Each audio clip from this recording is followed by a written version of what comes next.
So Rachel, Trump said if elected, he would fire special counsel Jack Smith. No surprise. Are we? We're not really shocked at that, are we?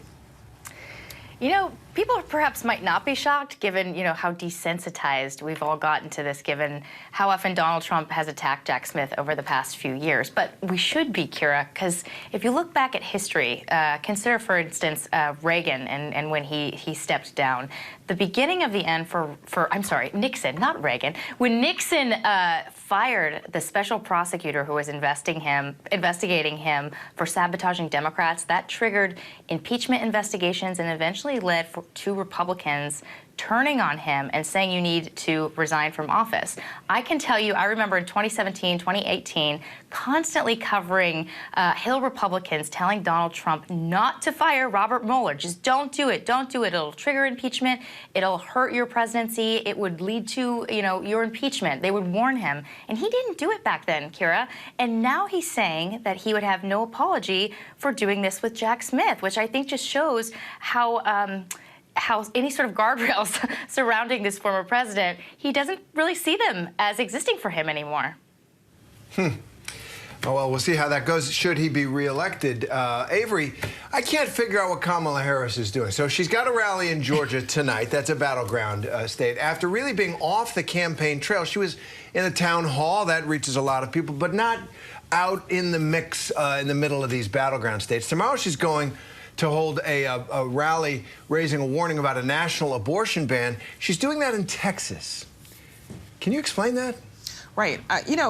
We are seeing Vice President Harris really try and use a lot of star power in these closing days before Election Day. So you mentioned she's going to be in Georgia. There's going to be a concert with Bruce Springsteen. Some other celebrities are going to be accompanying her there, Barack Obama. And tomorrow we're going to see her out in Texas. And, according to our reporting here at ABC, we know that there's going to be an appearance by none other than Beyonce. And so you see folks coming out to support Harris in some of these closing days. Yes, raising awareness about a national abortion ban. The vice president has been very vocal about reproductive rights. It's one of the issues that folks are really talking about and could mobilize folks to head to the polls. And so we know that the Harris campaign just came out with this really heart-wrenching ad when you look at it. It was about a couple who had a miscarriage and a woman who got a septic infection because she was not able to get reproductive care in what they labeled, the Harris campaign labeled as a Trump abortion ban. And now, her fertility may be damaged forever. And that's an argument that we're going to see Kamala Harris continue to make, that former President Trump could be a danger to the access that women across this country have to reproductive health care. No question, a huge issue. I'm just wondering, Texas is not in play. Beyonce lives in Houston, but she could sure fly to Pennsylvania or Wisconsin, it would seem to me. But they're doing it in Texas because that is where this incident happened, and that matters quite a bit. Well, Rachel, Speaker Johnson said that he's going to join Trump at his rally in Madison Square Garden.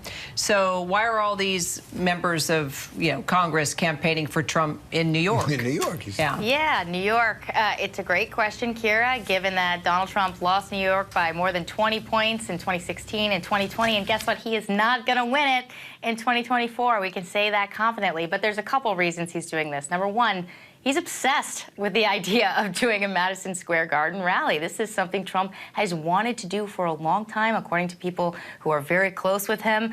So they're making it happen. Number two, they think it's going to project confidence. The fact that he's spending the last weekend before the election, or not quite the last weekend, but you know what I mean, about a little more than a week before the election, spending his time in a blue state. They think it shows that he believes he's going to win. But I will note that this is going to be expensive for him. We know that Donald Trump hasn't raised as much money as Kamala Harris. By some accounts, he's at something like a 3-to-1 disadvantage in terms of spending and fundraising. And yet this is going to cost his campaign probably more than $1 million, according to one report I was just reading in the Bulwark. But it's something he wants to do, guys.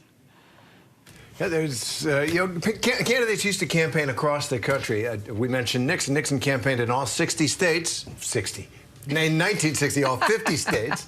And Kennedy hit 49. No longer. Avery Harper, Rachel Bay, thank you very much.